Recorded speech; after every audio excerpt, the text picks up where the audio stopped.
Now, are we ready? Huh? 1 minute.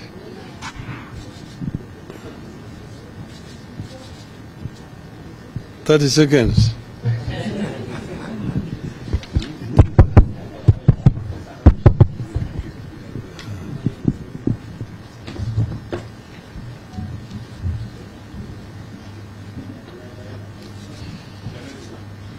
Is that ready?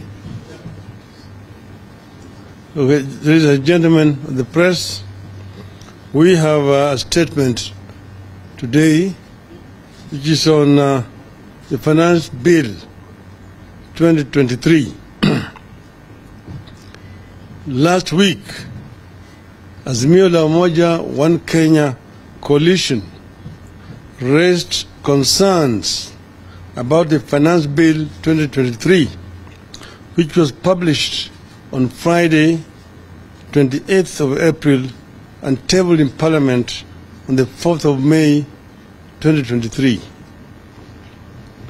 We said the bill prepared by the Kenya Kwanza regime is a punishment that Kenyans cannot and should not entertain. The bill proposes amendments to various tax statutes, including the Income Tax Act, Value-Added Tax, Tax Procedures Act, and the Miscellaneous Fees and Levies Act, among other laws. We raised the concern that a number of proposed tax measures will have significant negative impact on taxpayers. These include introduction of 16% VAT on petroleum products, revision of the rate of tax applicable to the permanent establishment of a foreign entity, and introduction of a tax on repatriated income of the permanent establishment. Requirement to deposit security of 20% of disputed tax before appealing against a judgment to the High Court. Agency taxes such as withholding tax, excise duty of gaming and betting, and withholding VAT to be remitted to the Commissioner real time in 24 hours or 3 days. Introduction of withholding tax on payments made in respect of digital content monetization. Turnover tax bands and rates are proposed to be revised. Introduction of digital asset tax upon digital asset transfer or exchange value. Increase of marginal tax rate applicable to employees from 30% to 35%. Introduction of 3% employee and employer contributions to the National Housing Development Fund.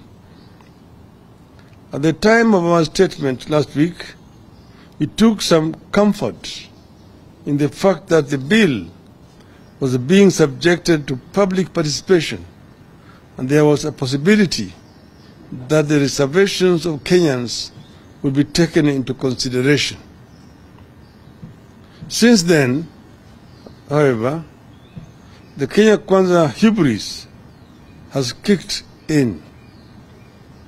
The top leadership of the Kenya Kwanza regime in Parliament and the executive have pronounced themselves on this matter. They have said that the finance bill will pass as it is. They have said not even a comma shall be removed. On Sunday, Honorable William Ruto said the 3% housing levy to be deducted from the basic salaries is mandatory patriotism. National Treasury Secretary Njuguna Ndung'u has said Kenya Kwanza is hiking taxes to catch up with the neighbors. Kenya Kwanza's leadership in Parliament has also declared that they will have their way because a government never loses. It is clear the so-called public participation is being invited is a mere charade and a gimmick to give Kenyans false hope before they are hit with a tsunami of taxes beginning July.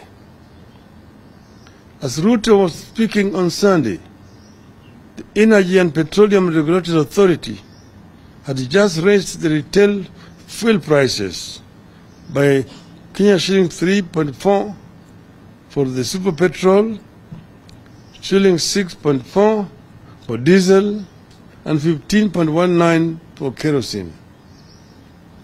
The Kenya shilling itself also continued with this free fall against other major currencies. The rise in the price of fuel and the continuing fall of the shilling means the cost of everything goes up again. Kenyans will recall that earlier on we had warned that despite all state propaganda trying to ease the supply shortage of maize and lower its costs through duty-free imports would not work and that prices would not come down. To ensure the subsidy is passed on to consumers, the government would have to agree with the traders on a formula on various margins and costs. Such negotiations have failed as was expected. Further, if importation is to lower the market price of maize, the volume of imported maize would have to be massive. Reports indicate that not many importers took the offer. The net effect is that the price of unga has not come down. Instead, they are set to rise again. Because Kenya Kwanza essentially sees Kenyans as its beast of burden, even this darkening scenario has not been able to persuade the regime to seek middle ground on the finance bill. We restate that for Azimio, this bill remains a big no and no. There is unanimity over its rejection. It is our position that this bill does not qualify as a just tax system. Yes, the country is ripe for tax reform, but this is not one of them. This proposal does not lead to distribution of income. It does not combat poverty. Instead, it seeks to manufacture and distribute poverty. This proposal does not spur economic growth nor generate wealth so that every family in this country can have opportunities. It traces and kills those opportunities. As the bill attracts the poor, it dismantles the middle class too. The Finance Bill 2023 unfairly punishes a diminishing middle class that is already suffering severe blows and can least afford to pay more taxes. The most tangible result of this bill will be the incorporation of more Kenyans into the ranks of the poor. Consequently, we state as follows. 1. We continue to demand a major surgery of the finance bill in the interest of the suffering people of Kenya. 2. Instead of merely levying more taxes on Kenyans, Kenya Kwanza must address the economy's many structural shortcomings.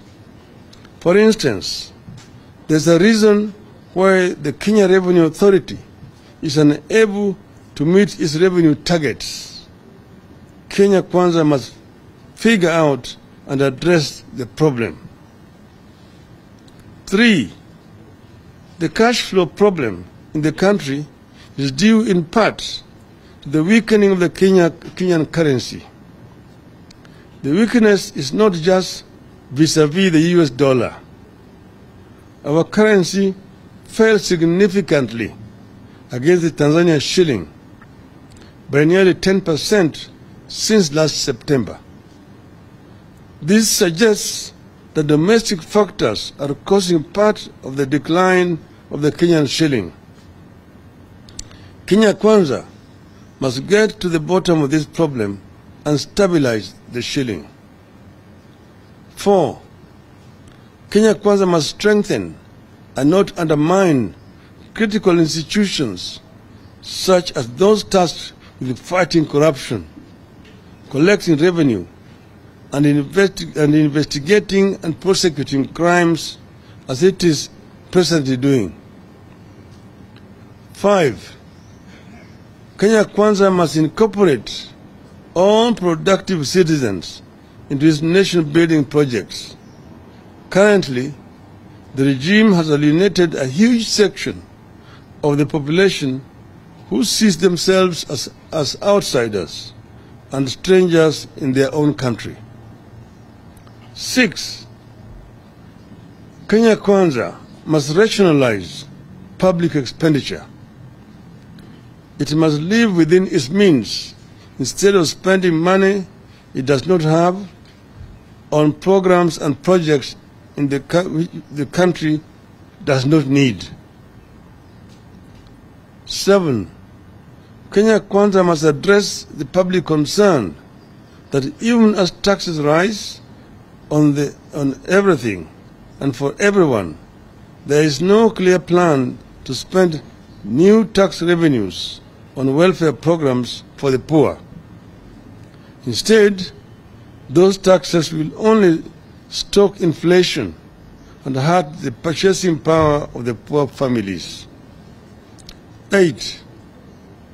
We appeal to all Kenyans to participate actively in the process of validation and express themselves loudly and clearly that they cannot take any more burden. We equally encourage our people to lobby our elected leaders to stand with the people on this matter. Punda imechoka. 9. Finally, we make it clear that if this bill is railroaded through Parliament, Kenya Kwanza must prepare that we will have no option but to mobilize citizens around the country to fight for themselves. We will have no option but to mobilize all the social sectors and take all the necessary political actions to stop this blow and burden. Punda imechoka. Thank you.